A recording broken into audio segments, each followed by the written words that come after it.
Hello everyone, अगर आपने इस सीरीज़ के पिछले एपिसोड्स को नहीं देखा है सो आई सजेस्ट कि पहले आप उन्हें देख लें एंड मेरे चैनल को सब्सक्राइब करें। एंड अगर आपको मेरी वीडियो अच्छी लगे देन प्लीज़ लाइक करेगा। एपिसोड की शुरुआत में मोना इसे सॉरी बोलती है एंड ये इसे कहता है कि चले जाओ यहाँ से, ऐसे प्रिटेंड करना जैसे तुमने मुझे नहीं देखा। मोना ने जवान की बॉडी पे पुराने चोटों के निशान भी देखे थे, इसलिए ये इसके बारे में इन्फो निकालने लगती है, जहां इसे पता चलता है कि ये एक अनाथ है जिसे 7 साल की उम्र में किसी अमेरिकन कपल ने अडॉप्ट किया था। ये सोचती है कि पक्का उन्होंने ही उसको पिटाई की होगी। भले ही जवान कितना भी खड़ूस हो, लेकिन था तो उस टाइम बच्चा ही ना, उसकी पिटाई नहीं करनी चाहिए थी। नेक्स्ट ये देखते हैं कि इसके घर के साइड वाला घर ही मोना ने अपने लिए खरीद लिया है यानी रात को ही यहाँ पर शिफ्ट हो गई थी। इसकी सर्वेंट्स को भी काफ़ी बुरा लग रहा था कि यार रात को भी सोने नहीं देती। जॉगिंग के टाइम पे भी ये जवान का ही वेट कर रही थी, जैसे कहती है कि मुझे बिल्कुल प्रोफेशनल बनना है जिसके लिए मुझे तुम्हारी ज़रूरत है। जवान इसे कहता है कि देखा फिर हार मान लेना। फिर कहती है कि नहीं, ये मेरी स्ट्रेटजी है, अब मैं तुमसे ही सीखूंगी। ये जो जवान के इतना पीछे पड़ी हुई थी, इसके अंकल भी देखते हैं और अपनी वाइफ को कहते हैं कितनी अच्छी जोड़ी है ना दोनों की। ही उनको इसके फ्रेंड्स चिढ़ा रहे होते हैं कि देखा बचाया तुमने मोना को था, लेकिन मोना ने तो उसके घर के साइड में अपना घर लिया। अब जवान से सीखने के लिए हमेशा जवान के साथ रहती थी। जवान देखता है कि ये क्यों ने काफ़ी भारी सामान पकड़ा हुआ है तो इसे ले लेता है। मोना कहती है कि ये तो अपने आप भी पकड़ सकती है, तुम मेरे साथ जा रहे थे ना। लेकिन अब ये जानबूझकर इस सामान को भारी दिखाने लगती है, जिसपे फिर से जवान इसे ले लेता है। मोना कहती है कि इतना भी भारी नहीं है, देखो मैं उठा लेती हूँ, एंड अपने आप ही इसे लेकर चली जाती है। इसे मोना बोलकर आई थी कि जब चाहे इनके होटल में काम कर सकता है, इसलिए ये आ तो जाता है, बट इसकी हिम्मत नहीं हो रही थी अंदर जाने की। तभी इसे जवान मिल जाता है। ये इसे बता देता है कि इसे आग लगाने के लिए किसने कहा था। इनके होटल में एक पेंटर आता है कि मोना के लिए उनके पापा ने एक पेंटिंग भिजवाई है, जो कि उन्होंने मुझे 2-3 महीने पहले कहा था, पर बनने में टाइम लग गया। मोना देखती है कि एक पेंटिंग इसकी पापा की मौत से सिर्फ 1 दिन पहले की है। इसे पक्का पता था कि शायद पेंटर को कुछ पता हो, इसके पापा ने इसे कोई इशारा देने के लिए ये पेंटिंग कही हो। ये पेंटर को ढूंढने चली जाती है, जबकि इशारा तो इस पेंटिंग के रिबन में था, जिसे कि कुछ देर बाद सर्वेंट झाड़ू मारते हुए लेकर चली जाती है, जब तक मोना यहाँ पर वापस आती है। जवान अपनी इस सर्वेंट से पूछता है कि जब मोना सैड होती है तो वो क्या करती है। ये इसे बताती है कि वो पेस्ट्रीज खाती है एंड साथ में डबिंग करती है अपने कार्टून्स की, जिसमें हमेशा वो विलन तो आपको ही बनाती है।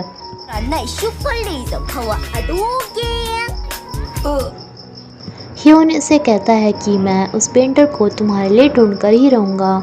इनके होटल में एक गेस्ट आता है जिसका काफ़ी इंटेलिजेंट एंड क्यूट सा बेटा था, लेकिन जब स्टाफ मेंबर इसे क्यूट कहता है तो ये कहता है कि ऐसे मत करो, मैं भी तुम्हारा गेस्ट हूँ, इसलिए मुझे गेस्ट की तरह ही ट्रीट करो। रिसेप्शनिस्ट भी जब इसे हाथ लगाती है तो ये इसे भी मना कर देता है कि जैसे मेरे पापा को ट्रीट कर रहे हो मुझे भी ऐसे ही ट्रीट करो। यहाँ की गॉसिप क्वीन थी ये सर्वेंट, जो सबको बताने वाली थी कि इसने देखा कि वो भूतनी पेंटिंग के पीछे खाना छुपाती है। लेकिन दूसरा स्टाफ मेंबर इसे कहता है कि तुम्हें ये बात किसी को भी नहीं बतानी चाहिए। इन दोनों को बातें करते हुए जवान पकड़ लेता है, इसलिए जवान को भी बताते हैं कि इन्होंने यहाँ पर क्या देखा था। जवान समझ जाता है कि ये आंटी सब पर नज़र रखती है, तो पक्का इसके पास वो रिकॉर्डिंग इन्होंने ही भेजी होगी। इनके होटल में जो गेस्ट आया था उसे अचानक से दिल का दौरा पड़ जाता है। इसका बच्चा काफ़ी घबरा जाता, इसलिए मोना इसके पास आती है, जो कि कार्टून देख रहा था, वो भी इंग्लिश में। जो इसे कहता है कि मेरे पापा महीने में 10 देशों में जाते हैं, मुझे वहाँ के कार्टून देखने पड़ते हैं, इसलिए मुझे इतनी इंग्लिश आ गई। और तुम्हें क्या मेरे पापा ने मेरी सर्वेंट बना के भेजा है, वैसे तुम्हारी यूनिफॉर्म तो ऐसी नहीं लग रही। जवान इसके पापा को हॉस्पिटल में पहुँचा कर आता है और इसे कहता है कि आज रात इस बच्चे को हमारे पास ही रहना चाहिए। मोना कहती है कि मेरे पास रह लेगा, लेकिन ये कहता है कि मैं किसी लड़की के साथ कैसे सो सकता हूँ, मैं तो इन अंकल के साथ रहूँगा। अंकल कहता है कि मुझे बच्चों को संभालना नहीं आता, तो मोना ऐसे कहती कि कोई बात नहीं, मैं भी तुम्हारे घर पे ही आ जाऊँगी। घर पे पहुंचते ही बच्चा इसके खिलौनों से खेलना स्टार्ट कर देता है जो कि इसे बहुत ज़्यादा प्यारे हैं। एक को तो ये टूटने से गिरते गिरते बचाता है, बट तभी मोना आती है एंड ये गलती से इसे तोड़ देती है। एंड हम देखते हैं कि सच में ही ये आंटी एक सीक्रेट रूम में जाती है जहाँ पे होटल के हर एक रूम की रिकॉर्डिंग सुन रही थी। बच्चा काफ़ी बोर हो रहा था जो कहता है कि मैंने बहुत कार्टून देख लिए, अब मुझे घोड़े पे घूमना है। एंड घोड़ा बनना पड़ता है अब इसके लिए। जीवान को इसे भी ये काम करते हुए हंसी आ जाती है। तभी इसकी सर्वेंट यहाँ पे आती है जो ये सब देख कर चौंक जाती है। साथ में ही इसे बताती है कि उसके पापा की डेथ हो चुकी है। जीवान वापस आके इस बच्चे को सुला देता है। ये मोना को भी सुलाना चाहता था बट ये तो इसके ऊपर ही सो जाती है। कुछ देर बाद जब मोना की आंखें खुलती है तो जीवान तो सो गया था, लेकिन ये इसके हाथों की चोट को देखती है। अब जैसे कि एक बार जीवान ने इसे संभाला था तो आज ये इसे बोल रही थी कि कोई बात नहीं जीवान, सब कुछ ठीक है, जो कि जीवान भी सुन रहा था। नेक्स्ट डे इस बच्चे को विदा कर देते हैं एंड ये इसे अपना फेवरेट खिलौना भी गिफ्ट करता है। जीवान की सर्वेंट्स देखती हैं कि आज ज़रूर यहाँ पे कोई आई थी, देखो एक लड़की का बाल मिला है एंड उसके कपड़े भी, सॉरी उसकी जर्सी भी। जीवान नोटिस करता है कि इसके एक सर्वेंट ने काफ़ी अलग एंड महंगा परफ्यूम लगाया हुआ था। ह्योंग मोना को बताता है कि अगर तुम्हारे पापा मेरी हेल्प ना करते कभी तो आज मैं काफ़ी बुरी हालत में होता। मोना इससे पूछती है कि ऐसी क्या हेल्प की थी तो ये इसे नहीं बताता। मोना इसे मजाक में ही कहती है कि कहीं तुम मेरे सौतेले भाई तो नहीं, तभी मेरे पापा इतने तुम्हें प्यार करते थे। मोना को यहाँ से जाते हुए जीवान भी देख रहा था जो ध्यान करता है कि ये सर्वेंट भी मोना को घूर रहा था। जीवान के अंकल इस आंटी को कहते हैं कि मैंने एक बिल्ली पाली थी जो सोचने लगी है कि अब मैं शेर हूँ। मोना के पास इस सर्वेंट जीवान के दिए काफ़ी ज़रूरी डॉक्यूमेंट्स लेकर आती है कि इन पर आपके साइन करने हैं। जीवान अपने होटल्स के कुछ फ्रेंड्स के साथ घूमने जा रहा था जहाँ पर ये नोटिस करता है कि एक बंदा इनका पीछा कर रहा है।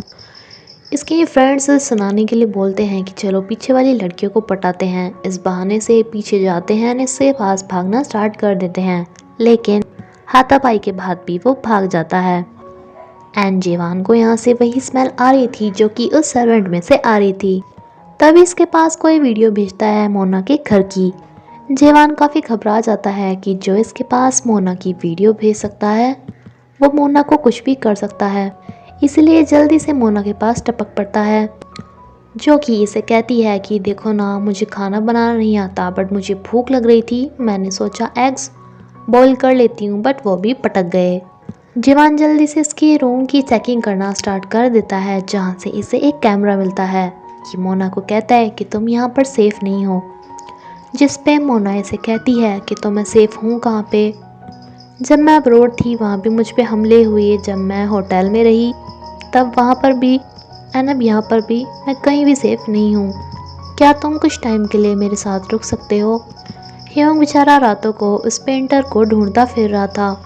मोना इसे कहती है कि उस रात हॉस्पिटल में तुम ही मेरे पास रुके थे ना जिसने मेरा हाथ पकड़ा था। ये रुक जाता है, मोना समझ जाती है। जीवान इससे कहता है कि तुम्हारे साथ मेरी वो सर्वेंट रहेगी, लेकिन ये कहती है कि मुझे किसी पे भी ट्रस्ट नहीं है, सिर्फ तुम पे है। ह्योंग काफ़ी खुश होते हुए आ रहा था क्योंकि इसे पेंटर का पता चल गया था, बट तभी ये जीवान को इसके घर से निकलते हुए देखता है एंड साथ में ये भी कि मोना भी इसे देख रही थी। जीवान अपने अंकल पे गुस्सा होता है कि तुम अब और मोना को कब तक परेशान करोगे, लेकिन इसके अंकल कहते हैं कि ज़रूरी तो नहीं है ना कि सिर्फ वो मेरी आंखों में भी खटकती हो, कोई भी उसे होटल की कुर्सी पर नहीं चाहेगा। मोना अपने पापा को बोल रही होती है कि आपने मुझे कहा था कि मुझे किसी पे भी ट्रस्ट नहीं करना है, पर जीवान तो मेरी सीक्रेटली कितनी हेल्प कर रहा था, तो मैं कम से कम एक बंदे पर तो ट्रस्ट कर सकती हूँ ना। एंड ये सोच रहा था कि मोना तुम्हें मुझ पर ट्रस्ट नहीं करना चाहिए। ये सर्वेंट देखते हैं कि जो जर्सी इन्हें जीवान के रूम में मिली थी वो आज मोना के रूम में थी, यानी कि वो मोना की थी, यानी कि वो दोनों एक दूसरे को डेट कर रहे हैं।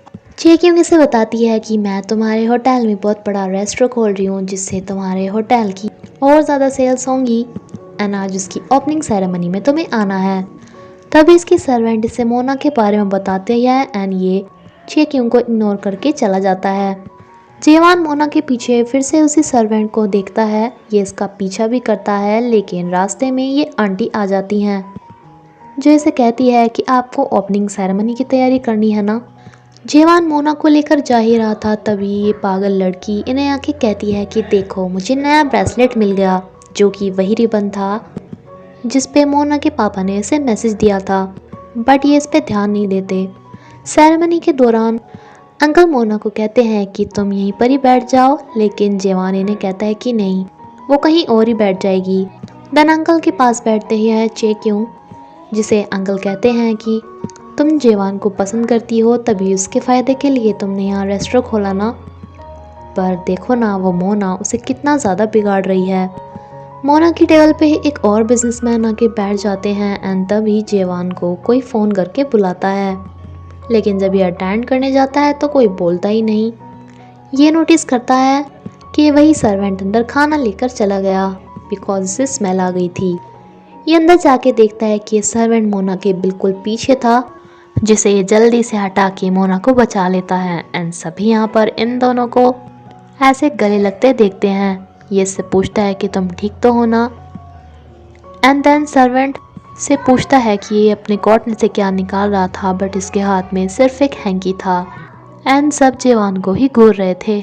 ये आंटी काफ़ी ज़्यादा वियर्ड थी, जो बैठी हुई बोल रही थी कि उसके इस परफ्यूम की कोई गलती नहीं है, तुम टेंशन ही इतनी ज़्यादा लेते हो।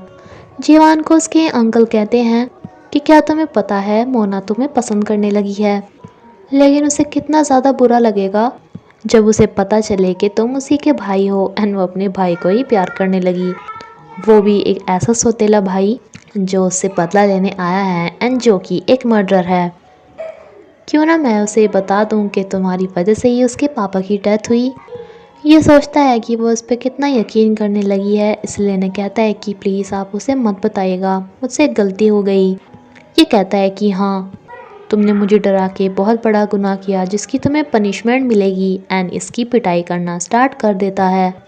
ये सब कुछ मोना भी देख लेती है, जिसे समझ में आ जाता है कि इसकी बॉडी के ऊपर जो पिटाई के निशान थे वो इन्हीं अंकल के थे एंड इसी के साथ ही एपिसोड यहीं पे ख़त्म होता है फ्रेंड्स।